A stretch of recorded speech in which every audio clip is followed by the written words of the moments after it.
Tizzangizda qirsillash bormi? Ehtiyot bo'ling. Bu Minsk jarohati yoki artrozning belgisi bo'lishi mumkin. Assalomu alaykum kuzatuvchilar. Bugungi mavzuimiz aynan tizza qirsillashi to'g'risida bo'ladi. Videomizni oxirigacha kuzating. Hurmatli kuzatuvchilar, mana ko'pchiligimizni qiynaydigan masala bu tizzamizdagi qirsillash. Bu nima ekan, nimadan bo'layotgan ekan degan savol ko'pchiligimizdan qiynab keladi.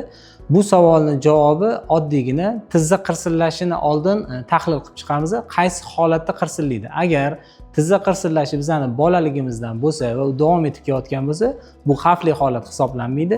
Lekin tizza qirsillashi endi paydo bo'lib, u qirsillash agar og'riq bilan birgalikda kechayotgan bo'lsa, bu holatda tezda mutaxassisga murojaat qilib ko'rinish kerak.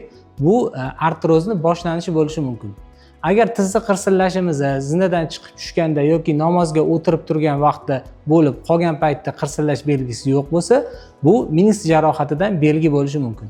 Buni qanaqa aniqlaymiz? Eng yaxshi buni aniqlaydigan uslubi bu MRT tahlili. Tizzamizdagi barcha tog'ay to'qimalarni ko'rishni hisobiga artrozni ham, Minsk jarohatini ham katta aniqlikda aniqlab beradi. Agar biz rentgen qiladigan bo'lsak, rentgenda faqat qattiq to'qimalar ko'rilgani uchun biz rentgenda artrozning belgilarini yoki ikkita tizzani suyagini bir-biriga yaqinlashganini ko'rishimiz mumkin, lekin Minsk jarohatini ko'rishimiz qiyin bo'ladi. Davom etamiz. Ana endi sizlarda savol tug'iladi. Xo'p, menda yoki Minsk jarohati yoki artroz bor, qirsillash sababi shundan bo'lib chiqdi. Endi nima qilishim kerak?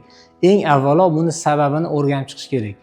Hammamiz birinchi bo'lib agar og'riq bo'ladigan bo'lsa, og'riq qoldirishga urinamiz. Bu juda ham katta xato hisoblanadi, chunki bu og'riq Alloh tomonidan berilgan bizga ne'mat. Nega bunaqa deyapman? Agar biz shu og'riqlarni sezmaganimizda, biz qatimizdir og'riganini bilmaganimizda, u joydagi muammo jiddiylashib ketganini sezmagan bo'lardik. Biz bu og'riqni qoldirishga emas, buni sabablarini topib davolashga urinishimiz kerak. Ko'pchiligimizda artroz yoki Minsk jarohati bo'lsa, biz darrov og'riqni qoldirish uchun yo ukol olamiz yoki dori vositalaridan foydalanamiz. Dori ukol og'riqni qoldirib beradi yoki miyadan yoki o'sha sohani o'ziga lokalniy ta'sir qilib og'riqni bir zumga o'chirib beradi, ya'ni nervlarni muzlatib beradi. Biz bu og'riqni o'chirishimizdan zarari, biz bu og'riqni sezmasdan turib harakatlanamiz, hayotiy nagruzkalarimizni davom ettiramiz va kasallikni jiddiylashishiga olib kelamiz. Mana tanishlardan yo boshqa bir yaqinlardan eshitgan bo'lsangiz kerak, artroz bo'lgan va tizzasidan ukol olgan. Ukol olgandan 1 yil davomida yaxshi yurdim deb aytadi. Endi 1 yil o'sha og'riq u insonni bezovta qilmaydi va barcha o'tirib turish yoki og'ir ko'tarish nagruzkalarini qiladi. 1 yildan keyin og'riq ilgarigi holatdan ham kuchliroq bo'lib qaytib kelishi mumkin. Shuning uchun bu og'riqni bosishning zarari bu joydagi lokalniy muammoni jiddiylashtirishiga olib kelishi mumkin.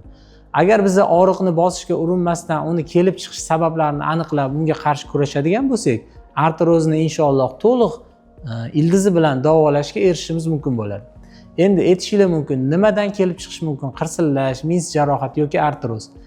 Asosiy kelib chiqadigan sababi tajribamizdan kelib chiqib aytaman, bemorlar bizga murojaat qilib kelishadi, tizzada qirsillash bor. Agar biz uni mushaklarini, ya'ni tizza bo'g'im atrofidagi, son chanoq atrofidagi mushaklarni tekshirsak, holat, ya'ni bo'shashish, gipotonus holatini aniqlaymiz. Ya'ni insonni tanasini ko'tarib turuvchi suyak emas, mushak hisoblanadi.